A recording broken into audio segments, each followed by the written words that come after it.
Hello and welcome to the Buc Wild show, where we like to get a little bit more wild. The conversation gets flowing. And without further ado, I bring him, because it's been a while. I've been away for 2 weeks, and it is all my fault. It's not Teresa. Teresa wants to do the show. It was me. I had stuff going on. So bring in Teresa Baxter, my co-host. There she is, the jewel of the South, Not your fault. Southern Pearl. It is not your fault. Sometimes stuff happens. I did send out the thing telling everybody we're back. Sometimes life gets in the way. Look, here we go. Yes, congratulations on that. It means more when it comes from the players.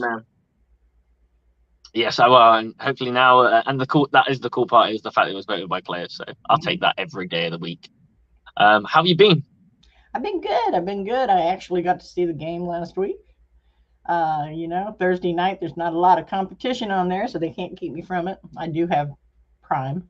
And we can't get it in the UK on Prime. You can't? No, it's because it's like, pardon me, in the UK we get the rugby. That's our Prime thing. That's our Prime sport. And I think I asked Keith if they had it, and I don't think you guys get it at all. I think it's geo restricted. Which you wouldn't think it, because you think, well, why not just put it out everywhere? But I think it's to do with licensing rights and all that kind of stuff. Because Sky in the UK, which is like one of the big broadcasters that you like pay like cable or satellite. It's a satellite TV company. They own the rights to all the primetime games, so they are blacked out in the UK. Wow. So if you buy NFL Game Pass, which is the thing that most people use to watch the NFL, if they happen to play a game that's prime time, you'll be blacked out. You guys got that. I know you pay a premium. The worst thing is you could be a team. You could be a fan of a team that, like, for example, if you're a Bucs fan for the last 2 years, you're losing 5 games a year to blackout. Yeah. Yeah. And not everyone has Sky, because Sky's extremely expensive. The sports package is extremely expensive.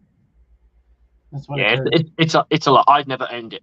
I've never owned it in all my existence.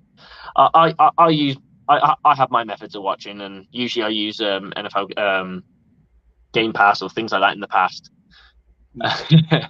But that's where it is. And here we go. What do you think about the game against the Baltimore Ravens? Because we have not had a chance to discuss it on this show. Baltimore Ravens, that was there's no way they should have lost that game. They should not have lost. They should be starting to focus in on what people are doing. I'm sorry. You've got enough tape on every one of these players now to know what their idiocracies are. You know? Why are we losing to teams that don't have the talent we do? The only thing I think the answer, my argument is we didn't deserve to be in that game, because I look at the scoreline now, 22-27. That flatters us, because we didn't play like we were only that far behind. And usually it's junk points at the end. Yeah. Oh, for sure. But to be in that conversation, because I think we were trying to get into the game to have that last drive. To be in that conversation still. Yeah, I mean, that's the thing. The Buccaneers need to start flipping wins into flipping these losses into wins. I mean, you look at the Dallas Cowboys. We beat them. We beat New Orleans Saints. The Packers game was down to the wire. Chiefs game, that was done. Pittsburgh was down to the wire. Baltimore Ravens is down to the wire. Like, you convert one of those games, it's almost a way better season. Too many drop passes. Yeah, execution's been pretty poor. When people ask me what's wrong with this Buccaneers team, I would say it's majority on offense. Although defense have had some stutters, especially in the last two to three, the last 2 weeks. So the Carolina Panthers game and the Baltimore Ravens game. There were games that we really kind of gave up a lot of yardage, which we really shouldn't have. Right. Defensively, I wasn't too impressed, but it's been consistently the offense from start of the season to where we are now. We have not had the only offensive explosion we had was when we had to play keep up with the Kansas City Chiefs. Mm-hmm. And they were garbage yards, let's face it, realistically. They were way in front and way comfortable. I mean, if it's hitting you in the numbers, catch the damn ball. I think that's the problem, though. There's not many balls hitting the numbers, but Tom Brady knows where to put it. Yeah. When I look at this offense, I see, there's that infamous phrase: the good, the bad, the ugly. I've got the line, the Brady or the Leftwich, and the Leftwich, because the play calling's been poor, and I'm going to put the play calling on Byron. I'm not going to put the playbook on Byron. I'm going to put the playbook on Byron and Tom, because I do not believe for a split second that Tom Brady's fingerprints aren't all over this offense. Right.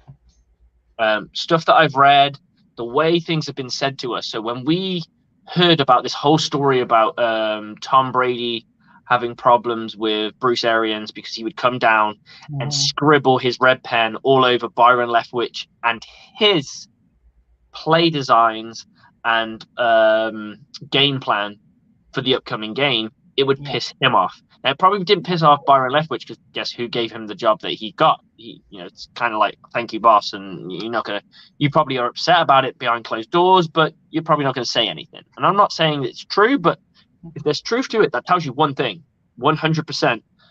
Tom Brady and Byron Leftwich confer on a regular basis to create the game plan.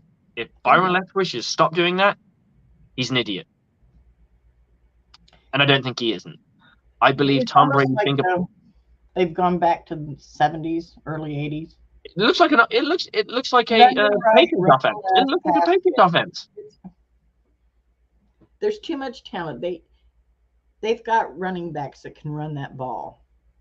Draw up something besides putting them right in the middle there. Yes, absolutely. Run, pass, run, pass. You could make a song out of it. Run, pass, run, pass, run, pass. Okay, we got some comments here. Johnny Dean is wanting to know if Hammy is cheating on Alec with you. And he says, no, Gramps, I'm all Alex's. And then Johnny reminded me, Ravens are always tough to beat. Yeah, they are. I'll give them that.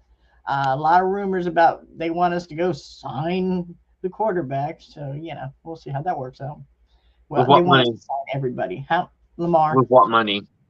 Well, exactly. Well, we'll be out from underneath Tom's contract. Hang on, if we can turn his entire salary for the next 10 years or however many years they want to sign him into a signing bonus, does that mean he's like for free pretty much? Let's do that. Fuck it. Look, and Johnny's laughing at Hammy, and Hammy's saying, sadly, he's a Jets fan. Well, they're looking better this year, but I got to support Ben and Alex and these two amazing people. Oh, thank you. Thank you very much, Hammy Jammy. And we got Jason's like, hey, Daddy's here. Time to get Buc Wild. Nice picture of Carson there. When I told Slick to take off his shirt, I didn't mean put another one on. Oh dear. Hey, little peep show. We just got, I'll tell you what, if we get 12 people watching at one single time, I will take the top off. How many? 12? 12. Okay. We're at 5 now. You heard it, guy. It's your mission. Get these people on here. You get 12 people, I'll go topless. There's not a lot to see, though, to be honest. I'm selling myself short now. I think that's hilarious. Horror myself out for Lamar's going anywhere. No, I don't think he is. I think he's going to get a lot. I think he wants a fully guaranteed contract. Right. And quite frankly, when you're in the quarterbacks in the position they're in, that's what the kind of money that they can kind of command these days. And people need to respect the fact that it's going to change. Like, we all talk about loyalty. And, when we hear about players, I remember when Quan Alexander was leaving the Rams. I liked him, but I knew he, missed a lot of tackles. It kind of was his MO. But he was a talented player. Like a 4th-round pick to jump in straight into a starting position the way he did was special. He was always an explosive player, but he let the routine plays kind of go by him. Right. Whereas Devin White doesn't as much. He's had a few hiccups, but we've heard a story about Devin White recently. I don't know if you've heard this about his family. So maybe that was playing on his mind. I don't know, and I don't want to like add on to that because I honestly don't know. But sometimes we have to remember these are human beings playing in a football game, and they have shit going on. Right. Well, it's just like Tom Brady going through what he was going through. Exactly. I mean, that's beyond his mind. He's going to not have his nuclear family there when he gets home. Let's face it. So, everybody needs to, unless you want your private life put out there for everybody to peruse and comment on, you really need to start to let the private life go. Absolutely. About the football field, yeah, absolutely. If you're not making sometimes it'll slip. I mean, I can see when I look at this offense, the line feels like it's gonna get better because they've added Nick Leverett in, and he has done really well so far. He's done much better than Luke Geteke. Yeah. And that's no slight on Geteke because Geteke is a second round pick. But I always say to people like, "Oh, everyone's saying he's trash." Remember that he's a second round pick from a Group of 5 conference. He's in the MAC, for Christ's sake. That's the I don't know what I don't know what the abbreviation stands for, but he's in very soft, what people will call soft college football. Yeah, it was a soft college. It's gonna take time to bring him up to NFL speed. Not everyone's going to turn out to be an Ali Marpet every time we draft him. We're occasionally going to draft duds. It will happen. Remember that horrible draft with Vernon Hargreaves where we literally drafted nobody? Right. Those happen, and they happen to every team up and down the country. Oh, you just can't be consistent with it. And you don't want to be... Hey, if you have a bad draft when you win a Super Bowl, it don't matter. It's when you are, that the bottom end of the scale, that you have the high-end picks, and you've got like a top 10, or you've got a top 5 pick. You can't afford to blunder. That's when you've got to hit it big. Sorry, guys. The dog's going crazy. I can't hear it, so you've done really well. Well, she's got a new toy, and it's got a squeaky thing. So when it squeaks, I start hitting mute. Oh dear, I know that feeling. Sometimes, I can hear the pitter patter of her feet coming down the stairs. I'm like, I've got a visitor. I've got a visitor, and that's why I usually say I got a visitor, and you see the door kind of creak open. And there's a child just kind of stood there going, "What's going on?" Are we on TV again? We're on TV. My daughter thinks I'm some sort of YouTube celebrity, so I'll take that to the bank. There you go. Tell her, and she subscribes. There's plenty of those knocking around. She's just got to go for the lawful. She'll get the legit document though, because I didn't realize this, that most celebrities have 2 autographs. Didn't even realize it. Didn't even think of it. Well, yeah, that makes sense. It makes sense, but I didn't think they did. I just assumed that they just had their autograph and that was it. Because I've got Hardy Nickerson's actual signature and the one that he signs for fans, because he had to sign. He sent me a package when I did some work with him a couple of years ago when I did his Cover 2 Guru webinar series. He sent me some lovely stuff, bless him. But to sign for the document to send it to this country, he had to sign his actual signature, which is completely different to what he signs for fans. And the difference wasn't that he put 56, by the way. Mm-hmm. That was not the difference.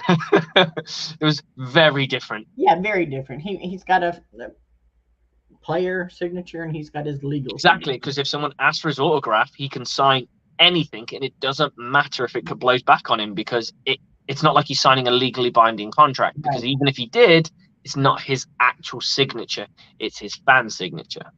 One time when I worked for the hotel group, we had a contract with someone that's very famous. Can you name drop? Probably not. Is this we're going presidential? Okay. Yeah. Okay. We'll leave it at that. I literally had access to his Social Security and his signature. It was amazing back then, the lack of security we had. Now you wouldn't be able to breathe near them. No. Not for any. sure. Johnny said Chuck Berry did that as well. He has a. If you have an actual Chuck Berry autograph, it always has a smiley face at the end of his name. Yeah, there's somebody out. There's someone in the Buccaneers that does that. I think Gerald McCoy puts a smiley face on his I could see him doing that. I could see him doing I know there's someone on the Bucs who does a smiley face. I don't know who it is though. Oh, Brooks. It's Brooks. I'm sure it's Brooks. Oh, Derek Brooks? Yeah, I think he puts a smiley face on his. Okay. I'll have to look at it. Pretty random there though. So yeah. Yeah. So it looks like they've gone to go get friends. The comments have really quieted down. And briefly, we had 7. We had 7. It's good. Hey, it's all good. So let's go. All my friends in Germany. Oh my gosh, they are having a blast. I know. I've seen the picture. I'm so jealous. I don't think I've been so jealous knowing how close I am to everything. And they're taking pictures of Rondé, honey. Yeah, I know. I got friends of mine messaging me going, "I met Rondé," and I'm like, "Yeah, I know. I freaking know." The guys that the Mega Metro Bucs, group that I'm involved with here, they're all over there. They traveled everywhere, they're saying, and that's the first thing that they put out there. Really, a great picture of them with Rondé, and I'm just Rondé's there. Light's been going around. Jason Light's been around everywhere. And Mike Allstott. Is Allstott over there? Wow. Allstott's over there too. Yeah, they're doing a double signing or something like that. But here's my trade-off for you. If seeing as the whole Jeff Saturday thing's come in, and I know that Allstott coaches high school football, if Byron Leftwich calls bullshit tomorrow, leave him off the plane and just take Allstott with you and just start from fresh. Ooh, that would be great. But Allstott's actually coached for a while in high school, not just 1 year. burn the passports, be done with it, and leave them there. Now German, bye. Yeah, you're done. Byron Leftwich, I'm done with you. I'm done. For me, we had AJ turn up in the post-game show. He feels that this should be, in his opinion, Byron Leftwich's last chance, and I've got to a point where I agree, because I've been fighting the argument for him saying Tom Brady's a part of this. Tom Brady's a part of this. Tom Brady's not a part of the play calling. The play calls are called by him, not by Tom. Tom can change an occasional one. He can't call the entire offense every single play as much as we wish he could. It doesn't work that way. Byron Leftwich has to show some accountability, because this run game that we have, we feel it seems like, and I'm only giving with the eyeball test live on game day, is we run it down either the A gap or the other A gap, and occasionally our running back is smart enough to break out and find a different lane, which puts him out. But the play design is down the A's, and we play power run football with a center that's still figuring. And I'm not saying, I don't want to be mean to him, but he's still figuring out how to be a center. He's only halfway through his first ever NFL season as a starter. Then we had Luke Geteke, who is a rookie, trying to figure it out. And I know Nick Leverett has been used sparingly in the past. It's not like he's a starter, so he's still figuring stuff out. And we're playing power run football. And we know that Shaq Mason hasn't played up to the level that he's supposed to, that we thought we were getting. Yeah. You know, they always say that when players go to New England, they turn into these chariots and princes and things like that. And then come midnight, he trades them and they turn back into pumpkins. Well, that's what used to happen with Tampa. We'd take quarterbacks, train them, and we'd send them somewhere else, and they go win Super Bowls. Steve Young, Doug Williams, Steve DeBerg was a great quarterback away from us. Vinny Testaverde won a Super Bowl. I mean, don't get me wrong. His play wasn't any better when he went to Baltimore. But Trent Dilfer, no, that was he locked into that. Yeah, he tripped into a Super Bowl. yeah. When you have like one of the best defenses in football, and they were special, Alex just like our defense. Joined us, which Hammy's starry-eyed about that, and He's seen Alex is in the chat. That's why. Over. You're up to 9, by the way. Oh, God. Hey, Hammy. And Chris Cole says, hey, everyone. Hey, Chris, how are you? Individual chats going, well, look, let's just go in just to play for it. I don't mind anyway. I'm an ex-rugby player. We get naked all the time. It does not matter to me. Oh, dear. No, he's not getting naked. Thank you very much. Yeah, I'd like to point out I will not get naked. That could go against the rule. I don't have 12. He doesn't have 12. I've seen as high as 9. And it went to 9. It's now at 8. I'm not gonna lie. I'll happily lose it. I said what I said. Oh, now it's down to 7. People are like, damn it, we didn't get what we wanted. Well, I think they come on and they're like, what? Yeah, what's this all about again? What we're supposed to? Do you want to see a strip show? They come in and see people talking about Bucs football and going, this isn't what we signed up for. That's hilarious. Anyway, let's go on to this because we can keep moving this on. While we're waiting, yeah. This Los Angeles Rams game. What was the? Right. Give me your positive. My positive was the look on their faces when Tom Brady went down and got that touchdown at the end of the game. That was my positive. Oh my gosh, I was going, oh, they're gonna bust out crying. Oh yeah, they did it to us when they went. Yeah, yeah, for sure. I have zero sympathy, none. No, I absolutely agree. There were players with heads and hands, and rightfully so, because at the end of the day, the Rams had that game to win. That was their game to win. Oh yeah, they were in every opportunity available to win that game. Tom Brady, a minute. You don't give him a minute. According to this, less than 40 seconds. So yeah, but I mean, you don't give him. We have no timeout. And big hats off, big shout out to K-Dot for getting the touchdown. But little Scotty Miller can just do deep routes anymore. No. Not just deep routes anymore. And I think he's showing something now. And I when he jumped into the air for no apparent reason and just got hit. Damn. You could see it bothered him. And he said that he was like, I can't let my team down. He went back out there and probably played the best football I've seen him play as a Buccaneer. Now, you can talk about the walk-off touchdowns, but I'm talking about consistency. Play after play after play after play. He was consistent. They could not stop him. And yes, they played off him. I understand that. Yeah. But at the end of and they played off of him for one reason. They played off of him for one reason and one reason only. What is his main job? Deep threat. That's the beauty of having a deep threat. Oh, they brought in little Scotty Miller. I know what they're going to do. They're going to send him on a go route.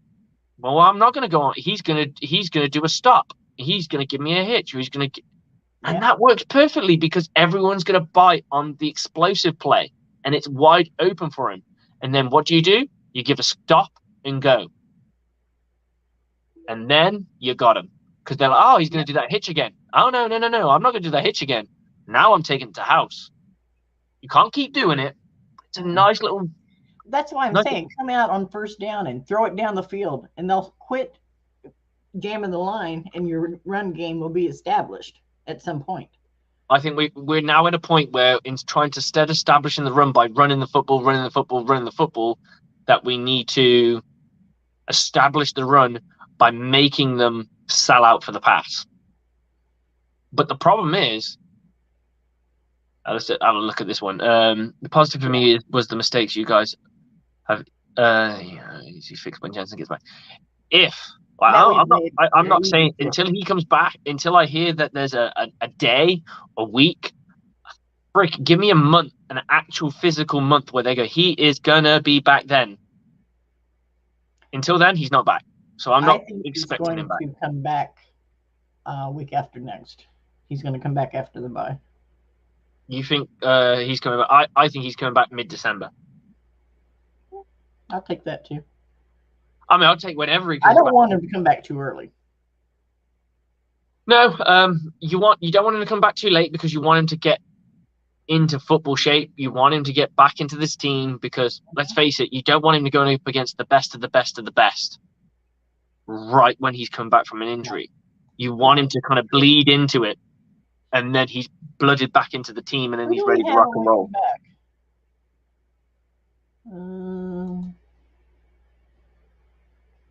Oh, God, we're up to 10. Teresa does Pamela know by showing up she just to contribute to Slick's nudity. It's getting there, unfortunately. It's getting there, unfortunately. Lord. I'm a man of my word. The moment it blinks up to 12, I'll let it go. There's people like kind of signing in twice now. We're into double digits, so that's good. Hey, if it gets us views, I'll take it. The figure.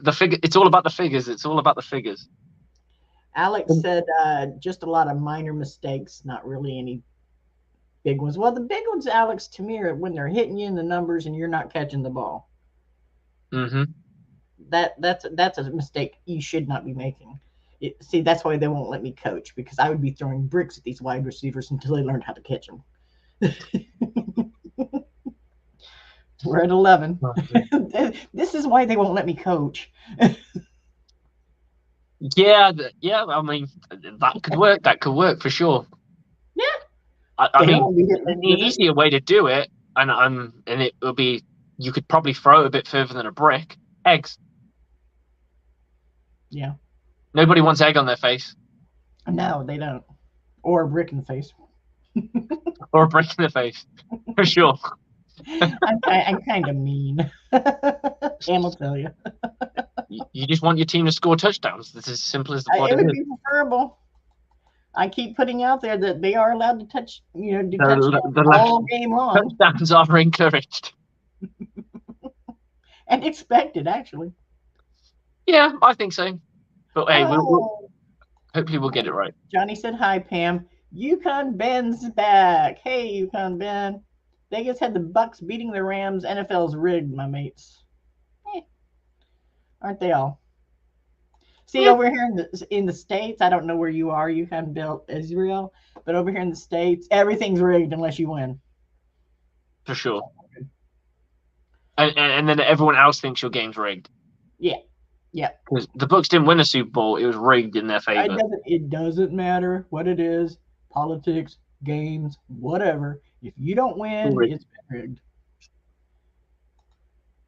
Yes, you guys had your midterms, so that's all like up in the air right now, right? Yeah. Johnny Dean said, yeah, it is so messed up. Anyhow, Johnny Dean, Pam, did you know that by showing up, you just contributed to Slick's nudity? Well, she was already there. She's always there, and she's always here. She's consistent. I told her. But I could see it back up to 10 again. Jensen should be back after the bye, Johnny says. And Pam says, yes, I do. She's married. She's not dead. No, I don't think anyone. I think I'm being overrated right now, but I'll take it. Can we get a Johnny appearance? Is what Hammy Jammy wants to know. Johnny's always welcome on the show, and he knows that. He knows that. Alex said, I was right. Go figure. We get to drink earlier for the game tomorrow. Yes, you do. That's how you got to look at it. That's how you look at it. You get a new slate. This is why I don't understand the hatred of the NFL games in other countries, especially when it's a bit early. You get extra game. Hey, if you're a rugby fan, yeah, I'm gonna tell you a brutal story.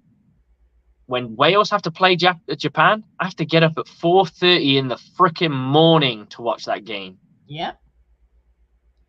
Yeah. Well, I don't mind when they getting played up. Sorry, go ahead. I don't mind getting up, but what's aggravating people is it is a Sunday, so most of them are expected to show up at church. Mm-hmm. And I'm not religious, so I kind of my brain doesn't go there. When you got the earbuds in.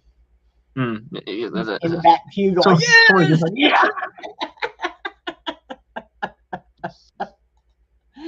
Oh, the brick thing is what Jerry Rice did. See, I'm onto something here. I didn't know. He also did. Let's get everyone some freaking stickum too, so that'll help. I can test that. We're down to 8 again, guys. Let's see.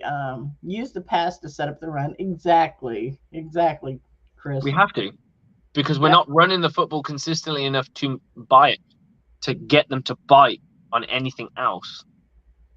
Yeah. So I'm not a fan of it. Alex said he's not too fond of a 7:30 a.m. kickoff, but it's still better than a 4:30 kickoff. When the Rugby World Cup was in New Zealand, we had a lot of games kicking off at 2:00 in the morning. You go on the booze with your friends, go to a nightclub, come back out, go to a bar, watch the rugby. There were games I don't remember because it was right at the end of the night. I was so sloshed. I was so hammered. I don't remember none of the game. I'm like, I woke up one of my friends, rang along, did we win? So yeah, you won. I'm an ace. I don't remember nothing. Johnny, I gotta say, I'm with you. I'm happier with early games than the primetime games because I get sleepy at night. And sympathy for the primetime games over here. They finish at 4 a.m. Yeah, I know. You guys have it rough. Yeah, you gotta remember I'm a night shift worker, so it works perfectly. I mean, that's why I'm able to do these shows. Yeah. So it makes no difference to me. But a lot of my friends, they go for a nap before the game. They get up around about 1:00 in the morning, which is about half an hour before kickoff for a primetime game. They get themselves 2 hours of sleep beforehand. Wow. That's why Alex says that's why he's glad the Lions are always in the early crane this year. Not how he wanted it to go, I'm sure. I've wanted to. I gotta say though, Framey said, I've been kind of more impressed with the Lions than I thought I was going to be this year. Well, I mean, you look at last year; they lost games, but they always fought. They always were one of those teams that fought to the end, and they had a lot of games where they lost, but by very small margins, which means, if you turn around and say you flip 50% of those, you're talking about a decent season. But I think that was the mindset. It's like, all right, this team's going to go and flip those and then some. So they should be in an argument in a division where Aaron Rodgers isn't playing very well. This is like the golden opportunity, and I think a few people thought, if the Packers can't do what they're doing, maybe this Lions team can make some noise. I was always riding the Minnesota Vikings because, as much as everyone hates Kirk Cousins, he still scores touchdowns. He still can win a game here and there. He's just overpaid. That's the only difference. And don't get me wrong, you can mock him for being overpaid. Someone offered him that contract. Yeah. Not his fault. He turned it. You're supposed to just sit there and go, oh, you want to pay me lots of money? No. I don't think I'm worth that money. You need to pay me less. Hell no. He went, give me everything you got. Yeah, but that hurt him in the end. Oh, for sure. But what did he get out of it? He got Justin Jefferson. He got the money, yeah. He's doing all right. Yeah. And they're doing all right. They've lost 2 games this season, and they're probably primed to win that division. Yeah. The Lions-Bears game is for second place tomorrow. Oh, come on, you guys can beat those Bears. Bears. Beat them Bears. I want to see a season where Aaron Rodgers is on the bottom. You really do. You want to get Aaron Rodgers? Bears. It's got to be the Bears. Da Bears.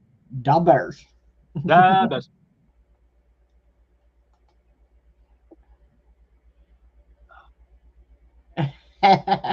Except for the week of your rant, they have been. I don't blame Alex for being stressed. I mean, it's got to be hard. It's got to suck. Because the problem is when you do a Hard Knocks, always fills you full of... Did you watch the Hard Knocks with the Bucs were on, Teresa? You didn't.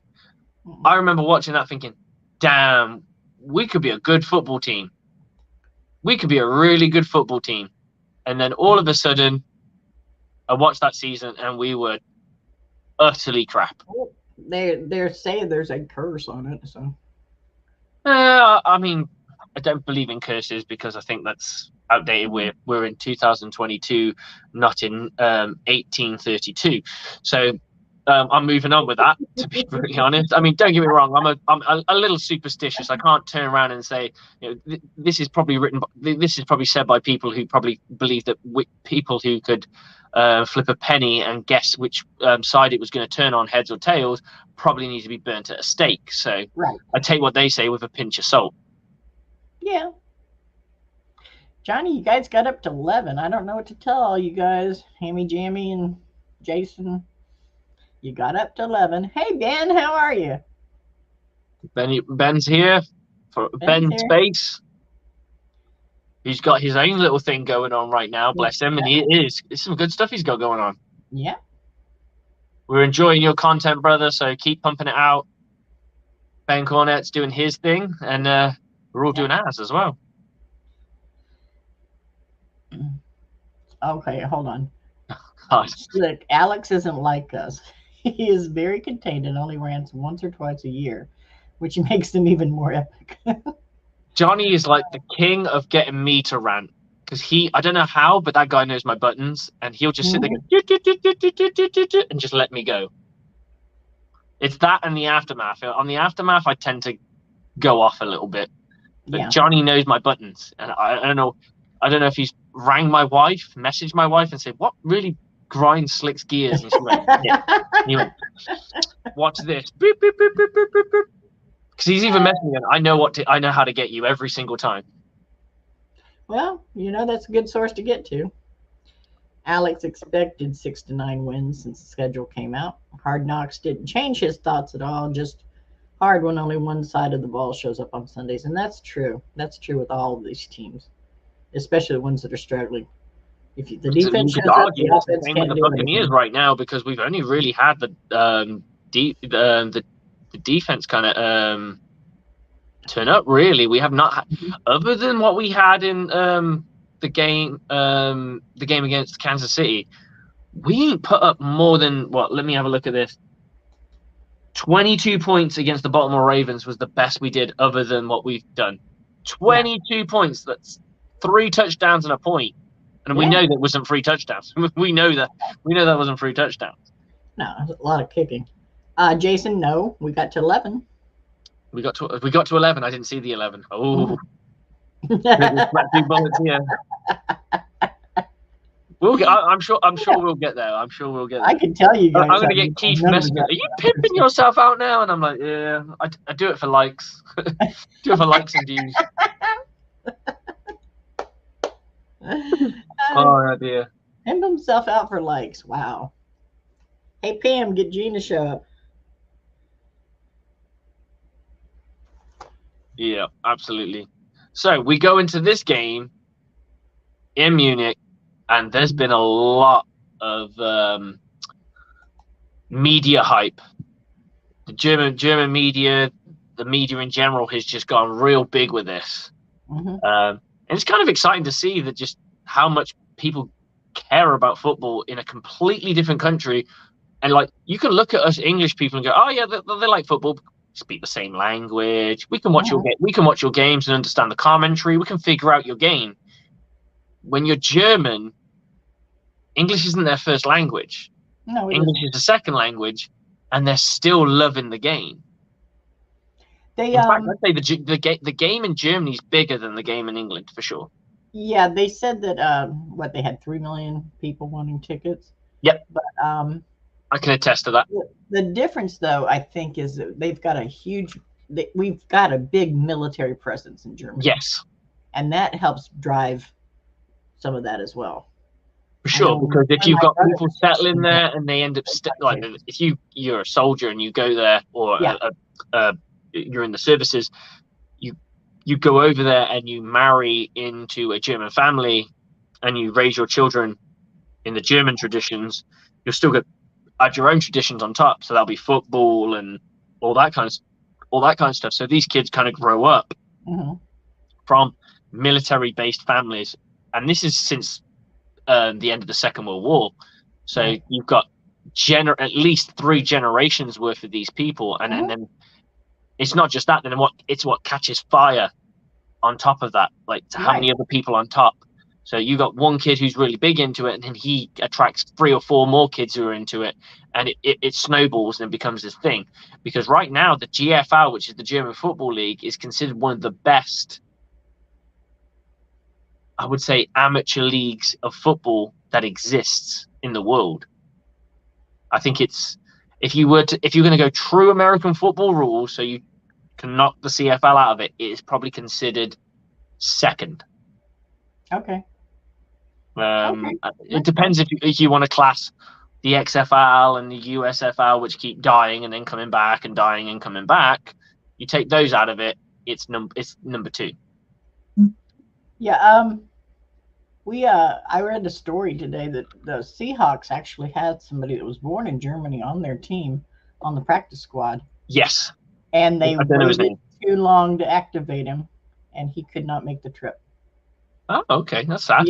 You had to do it 3 weeks out, and they only activated him a week out.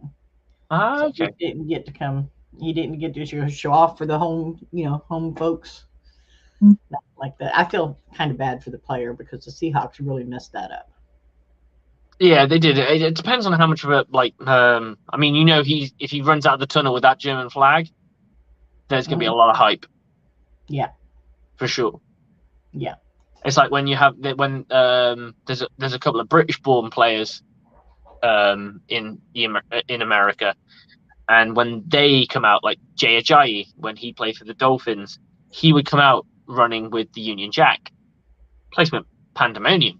Oh yeah, yeah. Because it's kind of like a homegrown talent kind of thing. So I can't believe the Seahawks made a mistake like that. No, I don't know. Maybe they just didn't realize. I have no idea. It's possible. It's possible. Johnny said very few people realize that they still have the remnants of the NFL Europe over there. They did have a team in Germany when they had the NFL Europe. Yeah, Frankfurt Galaxy, I think it was. I think so. And then there was one in Spain. There was one in England. Yeah, there's probably 2. There's probably 2 in Germany, 1 in Spain. I think you had the London Monarchs because that's the one that we had, and then the Scottish Claymores. There are a few teams, but yeah. Yeah. There are 9 current. Johnny Dean says there are 9 current German players in the NFL. Yeah, okay. It's because the GFL is a really big hotbed for talent. It's probably the closest thing you're going to get, and a lot of colleges are finding these guys and going, right, come and play college, and if they do become professional, then they can try and get into the NFL. There was that tight end, I can't remember his name. He got drafted, I think, 6th round or something like that. He was German, and there was a big big story about it a couple of years ago. Maritz Boranger or something like that. I can't remember the name. But... I don't know. I'm too busy watching the comments. Oh, they're coming in thick and fast, bless them. They are, and Jason, I'm not putting that one up. Sorry. There's no way I'm putting that one up. Munich is made of Seattle fans. I heard there was a lot of Seattle fans there. Seattle, Kansas City, the Bucs, and New England are the biggest teams in Germany. See, because who doesn't like a good pirate, you know? Exactly, that's it. Over here, it's more, I would say, it's going to be Patriots wherever you go. Dolphins are huge over here. Yeah. Massive. It's because when we got rights to air NFL games over here, I think we had Sunday Night Football and Monday Night Football, and it was during the Dan Marino era. So everyone got to see Dan Marino. That's the one. Alex Loosemore's got the guy. Yeah, Moritz Bohringer. He went Vikings tight end or something like that, and he came straight from the GFL. And then there you go. So that's just kind of shows the talent that's on display over there. Mm-hmm. Soon we could be talking about the way we talk about soccer, where we have international leagues and then an international championship, and then I know there's a World Cup. The World Cup's not taken seriously at all. The American Football World Cup isn't taken that seriously. Surprisingly,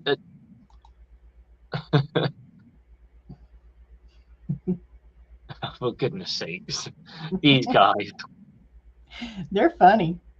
They get after it, bless them. They get after it. They do. They always do. Buc School gang in the house. Always good to see you, brother. Ben says he can't wait to see the crowd tomorrow. I am watching the numbers, Johnny. I'm sure it'll sell out like every other international game. Yeah.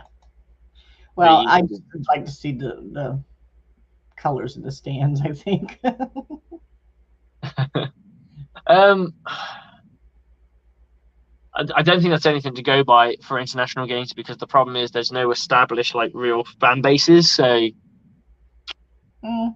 it's like, I would be honest, when I went to the game in Wembley, there was more Denver Broncos fans than there were out and out Jags fans, for sure. Well, yeah, the Jaguars aren't outside. But they played in London for the last decade. Yeah, and that's still not enough to get people to go, oh, I'm going to be a Jags fan. Well, they're sitting there going, okay, but they don't win. No, not since they've been there. They've had one winning. I think they've had one winning season, maybe two winning seasons since they've been coming to the UK.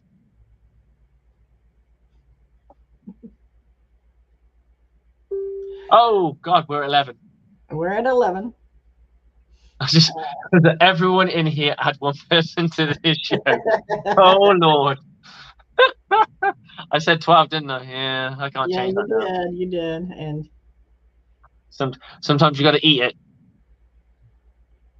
All right, let's move on until this goes up. This figure goes up. Maybe we can give this 12 people, if they do come on, some good Alex content.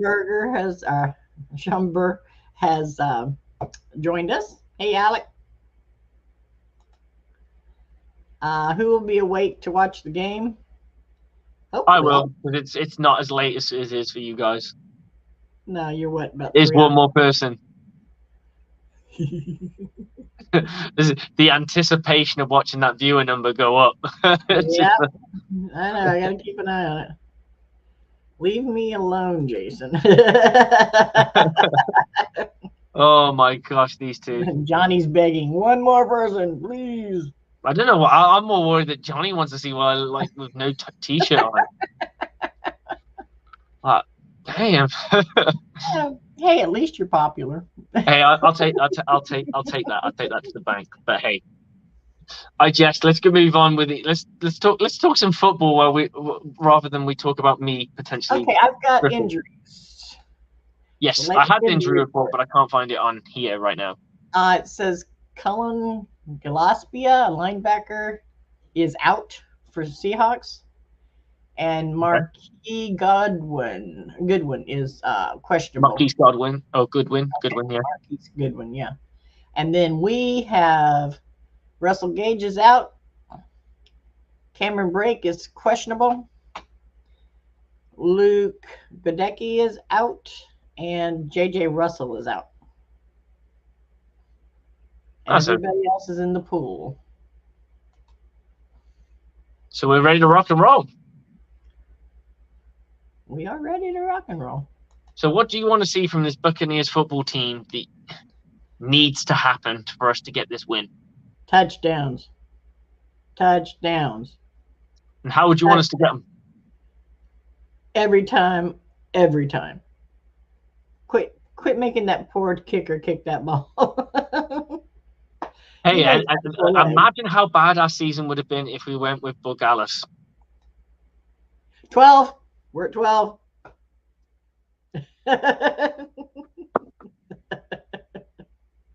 There we go. So I'll do a lean back. So there you go. Mission accomplished. I'll leave my hat on. I mean, and that'll be for the rest of the show. I'll do that.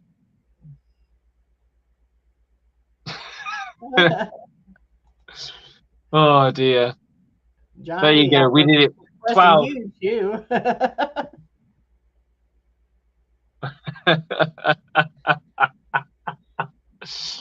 Hey, they say against Buc Wild. It's not Buc Wild. Winfield is in. Winfield is in, and that's something we got to be very thankful for. Oh, absolutely, absolutely. You can tell when we're missing key players on that defense. For sure. And I hope Vita Vea is just the Samoan warrior that he is, and just go out there and Tongan. grab three of them and Tongan, and grab three of them together and take him with him to go get the quarterback.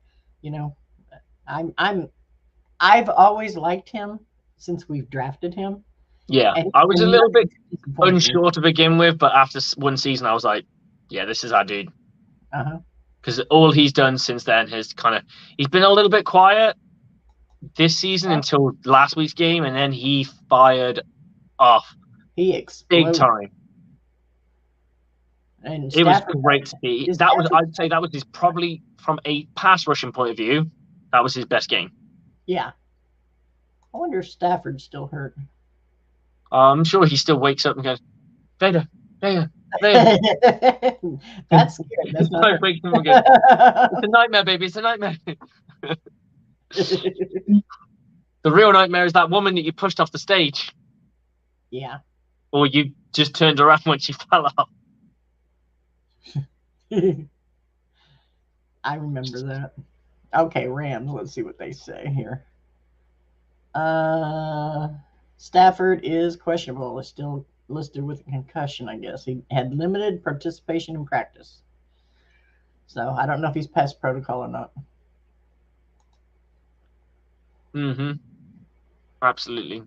No more 3 and outs on every drive. Yeah. Well, you can't say every single drive because we occasionally kick balls. So yeah, true. You can't be 3 and out on every single drive, but this consistency of 3 and out on a regular basis is only going to kill the defense. Right. We need to be able to. Sometimes let's just keep the game. Let's keep the game alive. Yeah. Quit making them exhausted. Because that has been some of the things I've seen us do. There's only a couple of games where I can turn around and say, yeah, we had no chance. And that's, if I'm brutally honest, Carolina, because we did not want to be in that game. We're not even thinking in the stratosphere of that game. No. And then secondly, obviously the Kansas City game. But in every other game, we put our I'm doing my best not to look. We've been doing our best to try and, like, they just put us at harm's way. We already said no nudity.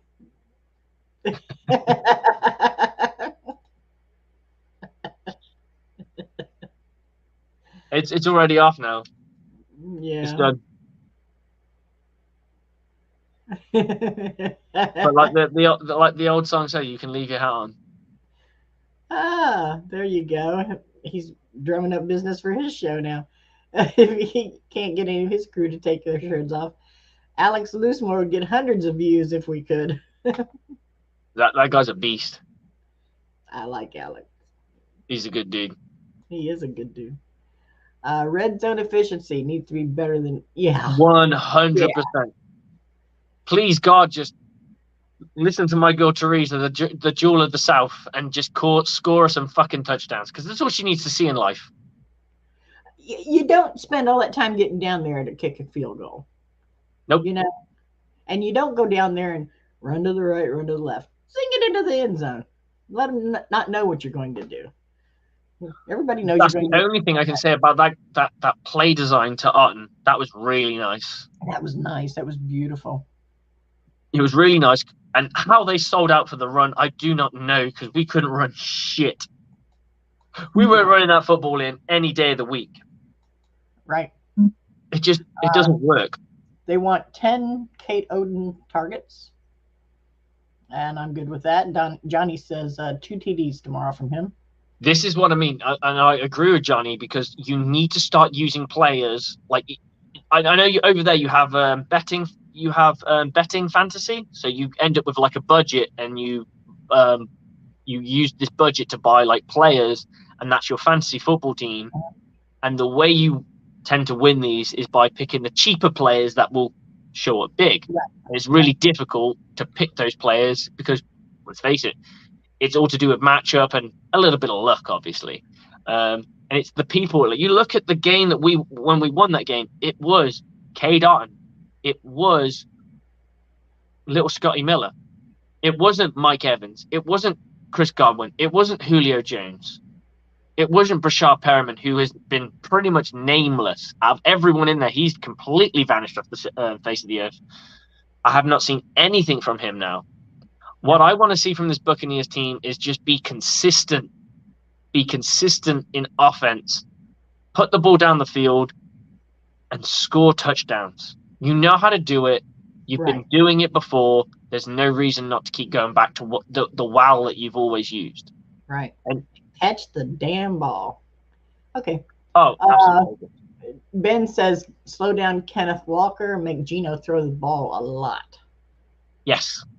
Run defense is going to be big in this game because Kenneth Walker the third, I think it's the third. I'm going to go with the third on that. Kenneth Walker the third, he got 2 touchdowns late in that game. Mm-hmm. Late in that game, you need to be able to stop that, and you need to stop him from gaining yards. You nullify him, you're going to force Geno Smith to run or pass the ball. If you can contain him, and I don't think he'll get big because I just don't see it happening. Stafford has one more chance to clear protocols in the morning. Kyler Murray is a game-time decision for that game as well with his hamstring injury. That's going to be a snoozer if they're both out. Yep, that's going to be a skip. I don't know what. They're both West Coast teams, so I assume they're playing late. Yeah, probably. Hold on. I still have it up here. They play at 4:25 Eastern.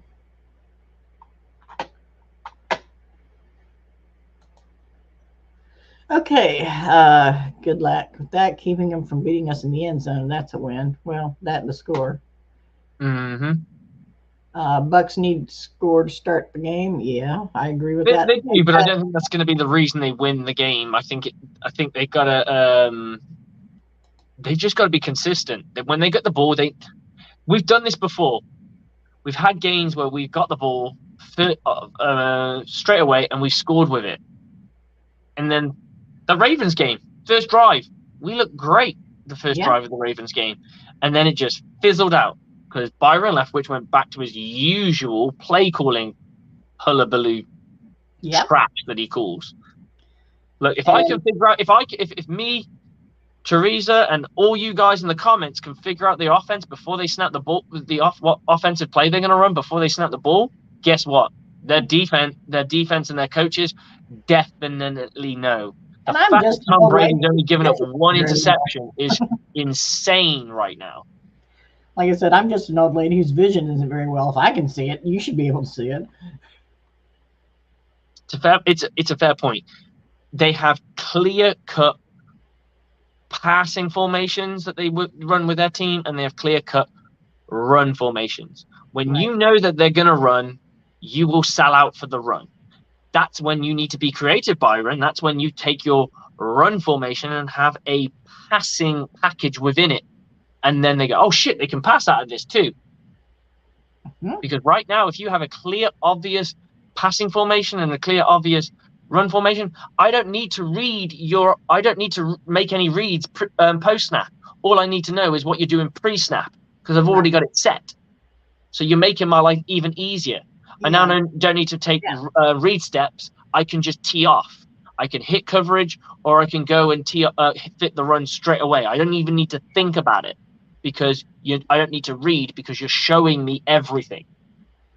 Buck Skull says, please don't run on the first play. He also we'll probably run on the first play. Hot seat this week. Play action on the first play. Play action on the first play because they will be expecting run. Punt. Go ahead, punt. They won't be expecting punt.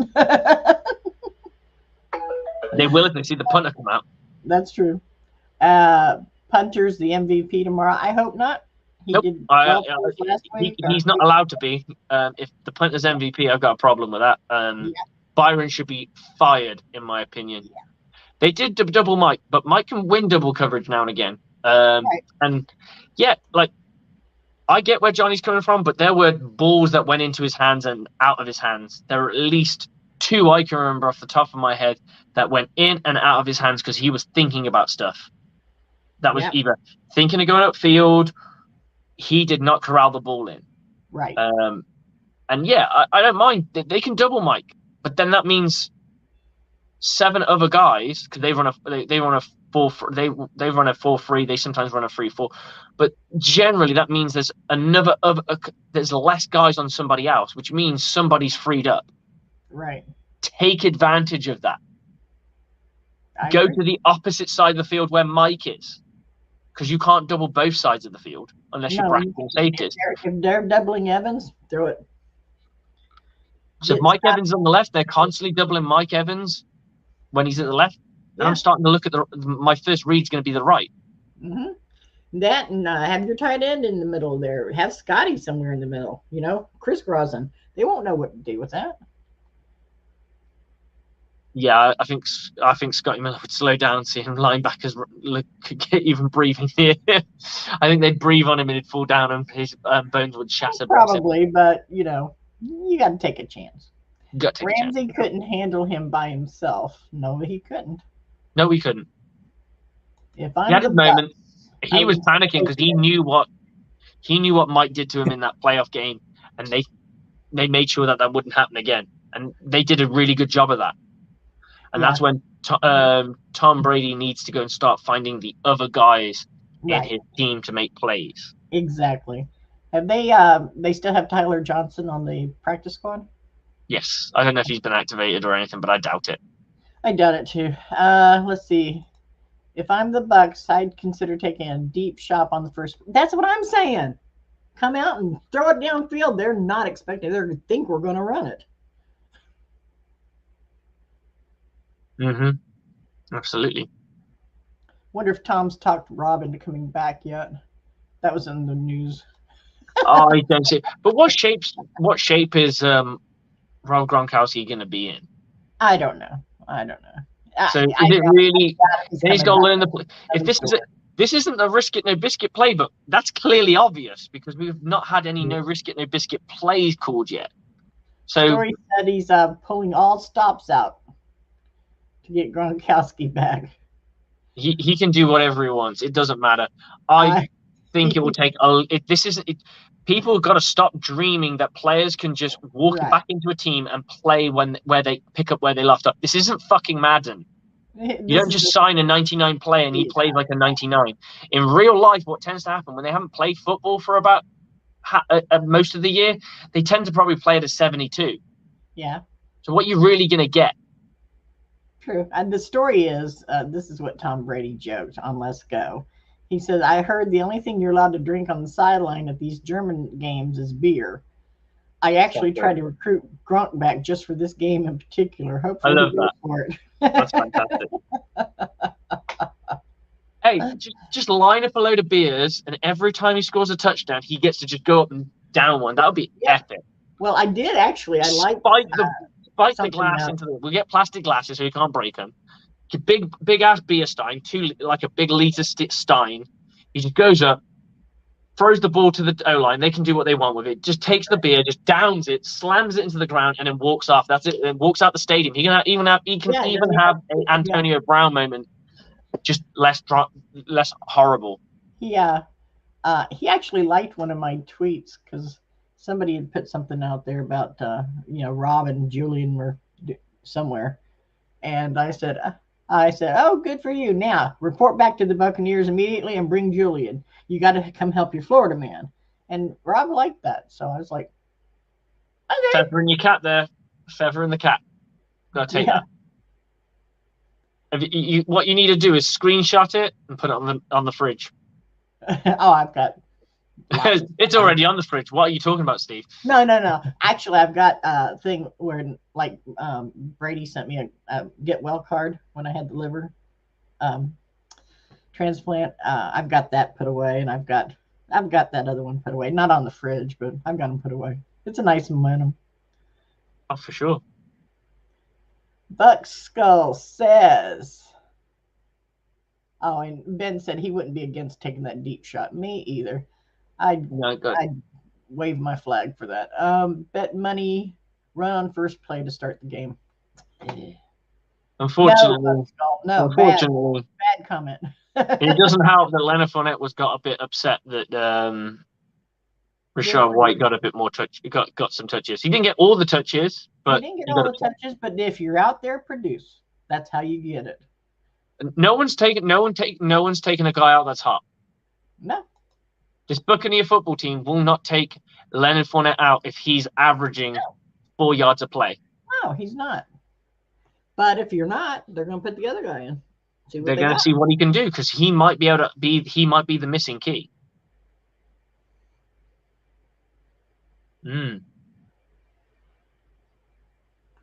Yeah, Johnny, I get that that's the plan, but it's not working well for us.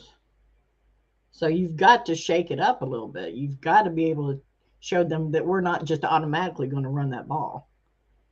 I get where Johnny's going. I think what everyone's saying is not for the entire game for sure. Because what I want to see the Buccaneers do, instead of using the field vertically, let's use the width of the field, because we do not attack the sidelines at all. Nope. Everyone, when they play against us, attack the sidelines. The only time I saw us attack the sideline was on that drive, and that's because we had less than 40 seconds to score. We had to get this clock stopped. Exactly. Okay. And he says, what's wrong with Evans playing hurt? Look, I've said this about Mike Evans. Mike Evans got man flu. Mike Evans has perpetual man flu. What that means is every time he gets hurt, his mindset goes, shit, I'm hurt. He'll go to the sidelines, they'll put some ice on it, they'll rub him better, and he'll go back out and play. Because that's just the way Mike is set up. Mike has done this time and time again. It's not inconsistent in his career. He gets banged up easy, but he always comes back out. He just might miss a play. That's right. It's just what he does. You look at that. You remember the game where we were going into the playoff game, when we won the Super Bowl, and we were playing against the Washington football team or the Commanders or whatever they were called back then. And he said there is no chance in hell he's missing that game, and he was banged up to hell. Then you got the game in that season, later in the regular season, where we played against the Bears. And he was the only, let's face it, decent wideout that we had available for that game. And he was beat up and he limped his way through that game. Mike Evans is a fighter, but when he gets hurt, he just wants this little bit of attention. He wants his magic sponge on. He wants to be told he's going to be all right. And then he'll go back out and play. It's just how he does it. That's his mental way of getting over it, I think. Okay. Yeah. Let the mic get covered and make them go to zones. That's great for us. Absolutely. Alex has to leave us. He said it was good stuff, but he's going to go watch a UFC fight with some friends. So, Alex, you enjoy the fight. Enjoy the fight. Have some spice rum. Football game tomorrow, and go Bucs. Let's go. The only thing I want to see Gronk doing if he came back would be to coach up the TEs. And then even then, I don't think we need that. Otten is fine, but Gronk could give him firsthand knowledge. True, but I think being a coach and being I can see him being a coach. I can't. I don't think he's got it. It's not his vibe. You can just see his personality. He has all the knowledge for sure, but not having knowledge and being able to how to share knowledge is two completely different things. There are smart people up and down the country who know their football. Not everyone can teach football. No, but not saying he can't, because I've not seen him coach, so I don't actually know. I just don't see it. He definitely can give pointers. He can definitely say, Tom likes this, and Tom likes that, and Tom likes this. And I think that's only for this one season, though. And I did say I wish Gronk came out and said that he wasn't going to play earlier, so he could spend a bit of time in pre-season, not necessarily coaching, but as in at least working with the tight ends and saying, this is how Tom likes this, this is how Tom likes that, this is how Tom's like, because there's no one better in the game of football knowing how Tom likes it. So if he can turn around at Otten and get him on the same page, that's a good thing. Well, though they were looking primarily at having Cameron Brate be the first guy. True, and Cameron Brate's been around Gronk, so if maybe Gronk's not a very good coach because he's had 2 years with. Well, Brate was okay without Gronk. I mean, He's been around for a while. He was okay. He hasn't been good this season. He hasn't been. He's not the blocking TE. No, that Gronk was. And for sure, and that's what I'm kind of alluding to is the case that he's been around Gronk for 2 years and it hasn't elevated his play much more. Yeah, he's still playing at Cameron Brate level, and that's not me like saying that he's a poor player.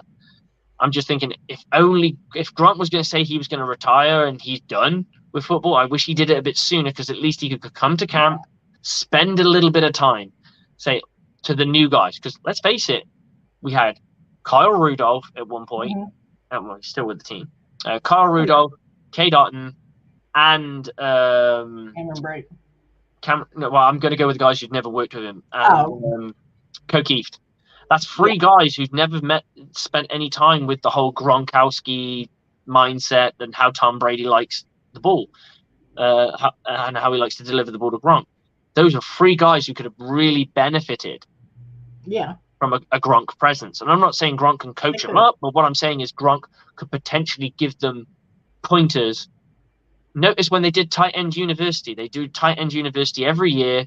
This is the 2nd year in its running, and the 2 tight ends that run it are Travis Kelce and George Kittle. Gronkowski's nowhere to be seen, because I don't think he's interested in coaching. He's a party boy right now. He's a party guy. Yeah, right now he's living his best life, for sure. When he settles down, has family responsibilities, Maybe Gronks. A little different. Mini Gronks. Okay, Buck Skull said we should let Brady call the plays, and Johnny came back and said, don't think Brady isn't calling the plays. He is helping Byron write up the plays. And remember, last year they called Bruce out for changing the stuff in their plays. That was Brady and Byron writing those plays. Johnny and me being on the same page. Who'd have thought? Johnny, you're echoing every single word I've said from day one. Otten is getting Brady now. True. Yeah, we knew straight away that, well, not straight away, we heard an alleged story that Byron Leftwich and Tom Brady would meet up and create a game plan. That game plan was then red-penned by a head coach at the time in BA. He'd scribble out shit, he'd write over shit, and it pissed Tom Brady off. Now, we know it never pissed off Leftwich publicly or through source, right? Well, he was probably used to it. Well, that too. But not only that, this is the guy who gave you your shot. He's only really ever worked with BA. He had that one half a year with Arizona when BA left. But other than that, he hadn't really done anything else. Right. It's all been BA's been the guy who got him into coaching. BA's the guy who's made him into the coach that he is today. So if Tom Brady isn't a part of those offensive meetings, Byron Leftwich should be fired on that alone. Oh, absolutely. Absolutely. Because I do not believe for a split second that he's not spending time with Tom Brady. I don't believe it. Tom Brady's fingerprints are all over this offense.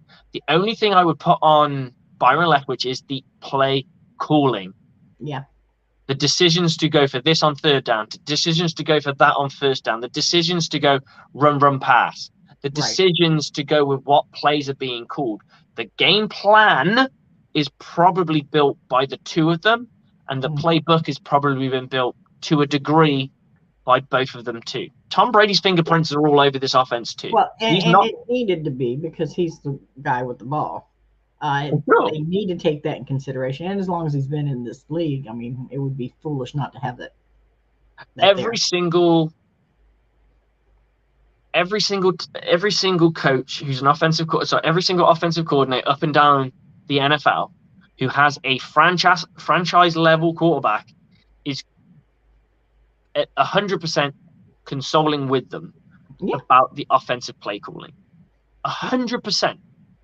McVay spends time with Stafford. Now, we can rip apart how he's playing and what have you, but this is what happens. Coaches spend time with their players who are going to deliver the ball. Yeah. Because you'd be an idiot not to. And that's why I said that if Byron Leftwich isn't doing that, he should be fired for that alone, because you've got to spend time with the guy who's the GOAT. I'm not talking about a franchise quarterback.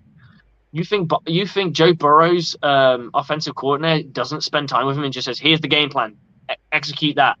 No. They sit together. They have That's why you've watched camp. We've seen what they do. They sit in meetings for hours where they sit and go through film, and they say what they like and what they don't like and what they think they can do here and what they can do there. That's part of the quarterback, because the quarterback knows what their limitations are too, or what they like and who they like in this position and what matchups they like, and all this stuff that we talk about in the broadcast where they go, "Oh, they like this matchup. Tom Brady's seen this. Tom Brady's seen that."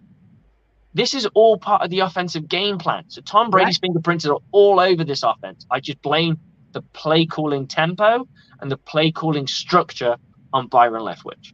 Yep. Johnny said that the Bucs drafted Otten to be TE1, and that probably did. I'm not disputing that. However, they didn't expect him to be TE1 now. I think they saw him being tight end 1 probably next year. Yeah. You don't draft someone. 4th round picks seldom become starters in this league. That's a fact. You could go and look at 4th round picks in the history of 4th round picks. I would say less than 20% of them become starters. Less than 20%. Yeah. And that's fine. He definitely has shown something. He is really talented. He can block. He can receive the ball. I just want them, now that he's that under the radar guy, use him and take advantage of this team that's not ready for it. Because it's going to be there. Guys, your college football update. FSU is 38-3 over whoever they're playing. I don't know who they're playing. Syracuse. Syracuse, okay. I had no idea who they're playing. Another one. I think. Oh no, I just missed that one. That was just coming. I got the 38. Whatever happened to Georgia? I missed that.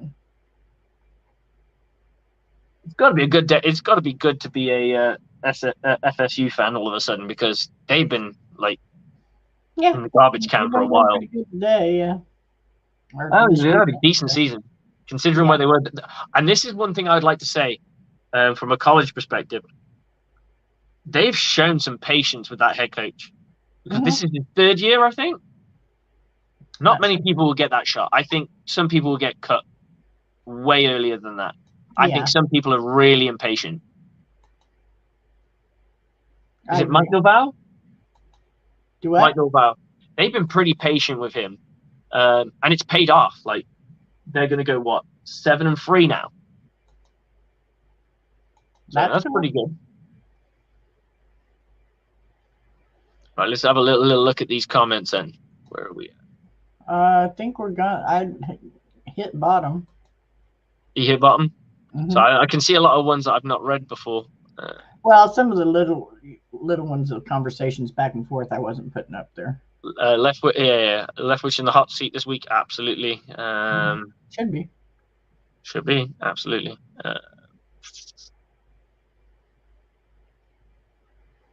Yeah, I can see where you're going now. I see what you mean. There's a fair few. Yeah, they're just. I mean, it's fun because they're seeing each other, they're bantering back and forth, but not necessarily what.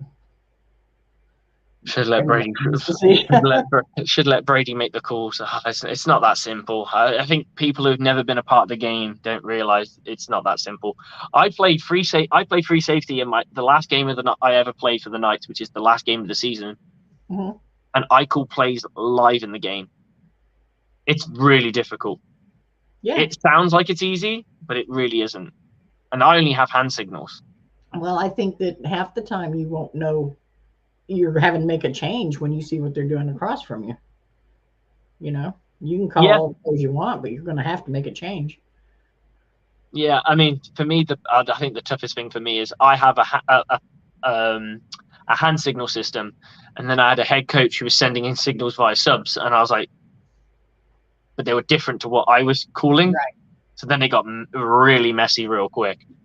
But anyway, college coaches don't even get the recruits in for at least 3 years, usually 4. So what you're seeing him. Yeah, he did. He was the backup quarterback at the Steelers when they won the Super Bowl. That's how BA first met Byron Leftwich. He was the I think offensive so. coordinator, and that was his backup quarterback.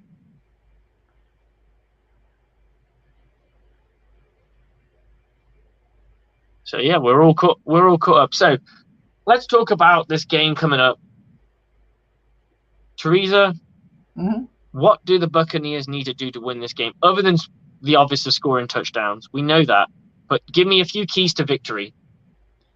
The keys to the victory are the defense stopping the run of Seattle. And I would say offensively, it's advancing the ball down the field. You don't have to go for 60, 70 yards all the time, but let's throw the ball a little bit more. Let's quit doing the run to the right, run to the left, pass kick. That's not getting us anywhere. So like I said before, and like even Buck Skull said, blow it down the field.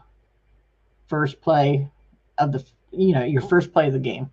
Throw it down the field because they're going to be confident that you're going to be running it. Yeah, you don't do what you're known to do. Yeah, go against the conventional logic. Go against what they're going to have. Like, this is what they do on first down, right? And if the first down is a run up the gut, A gap, weak or A, you know that's all you need to defend. So you can cheat to a degree, and that's what you want. You want them to cheat you. You built up all this rapport of running the ball at the weak side or strong side A, that they're going to bite on that straight away, and that's when you throw it over the top. Find something that just takes advantage of space, because the one thing I find with this Buccaneers team that frustrates me is we don't take advantage of space around that. We don't create space for our players. We don't pull a defender that way and open up another guy this way. We just tend to just run. It feels like our offense, from a passing point of view, just runs vertically down the field and stops or continues to run and has slight adjustments to that. To be able to handle Lockett and who's the other guy? DK Metcalf? Yeah, Metcalf. Metcalf only has one route, I think. I still believe that he's a talented player, but he's still yet to unlock a lot more of his potential. But his body type is so thick, I just don't know who you put on him. Maybe you double team him with a too high cover 2 man. I like cover 2 man. Yeah. I like cover 2 man for one reason only. Your corners can play heavy. So they can really jam up, and that will allow you. I'm not saying it's going to work. Yeah. I say this in every defensive meeting I've ever been a part of. I'll say the scheme that we're going to run that year, and I say every scheme up and down the country will win a championship. Yeah. And every single scheme, cover 2, cover 3, 2 read, quarters, whatever, spot drop, will all win a championship. And every single one of them will be doomed to fail. The difference is in coaching and execution. Yep. So there's no magic. I can give you the magic formula that I think will beat this team. That doesn't mean it will. No, it doesn't. But I know that's, that 1-2 punch there. That's who he's throwing the ball to. That's who Geno Smith is throwing the ball to. One of those. So he's throwing the ball to, and you know who he's going to pass the ball to. If it's me, I'm playing heavy on those 2 guys. I'm putting Levante David on their line, their tight end, Will Dissly. I don't know if he's playing. I haven't seen I haven't got the injury report in my head right now, and I'm playing too high. And the rest are just teeing off on participation. And then I'm having a Devin White just sit back, read, and see what, and go and just be a ball magnet. But at least we got Winfield back now. Yes, so that's comforting. Yeah, that means we can really stuff the run a little bit more as well if we want to go to a 1 high. But that guy can play the ball too, so. Yep. Shall we wrap this one up? We're at about an hour 24, about to hit an hour 25. Yep. Guys, thank you for appearing. And thank you guys so much. As I always say to you, you wake up in the morning on the Monday, you open up that paper or the digital paper. What do you want the headline to be? Give me something nice and punchy. Guten Morgen, Buccaneers. Hey, well, why not? Why not? I'll go with Bucs Blitz Germany. Ooh, okay. I'm half German, so I can say that. Yeah, well, I'm half German too, so yeah. Oh, there you go. I just want to see explosiveness from this team, because that's going to be when I can go, okay, now I can believe this team can make the next step. Because right now I believe we're a team that can limp into the playoffs if we're lucky, depending on what comes ahead of us. Yeah.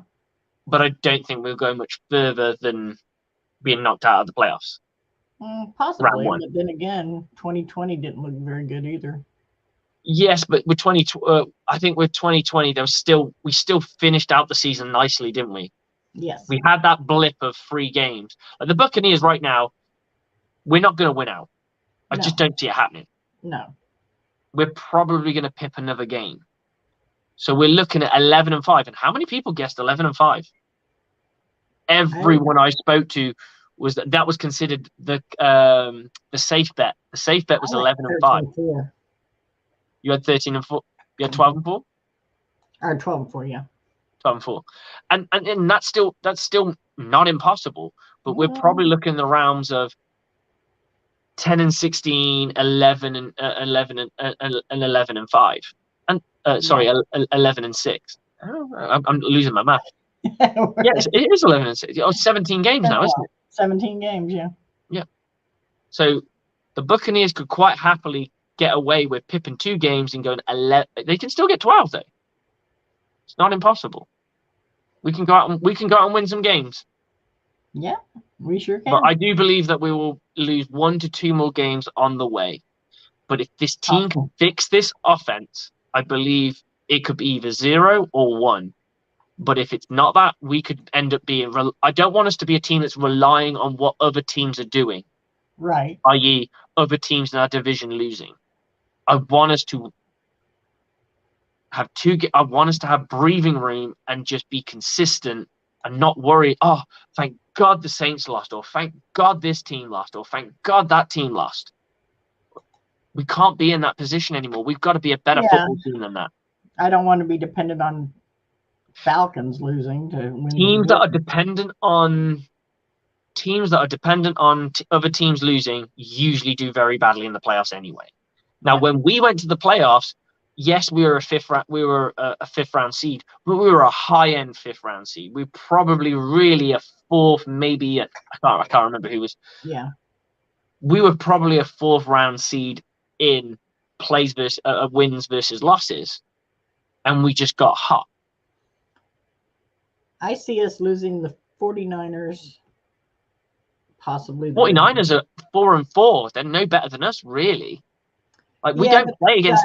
We don't really. I think the Bengals are the only team right now, other than this team, that are actually got a winning season off the top of my head that we're going up against. Yeah, but they added some players. They added McCaffrey. If we can stop the run, they ain't got nothing.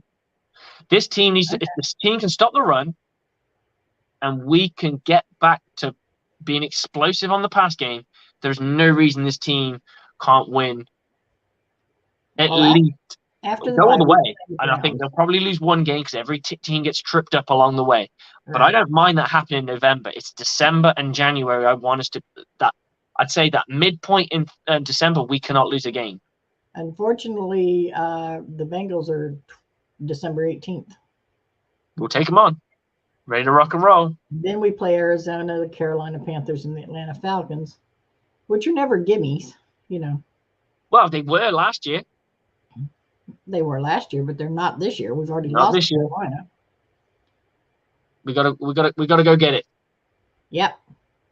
Okay, Teresa, I'll see you soon. All right.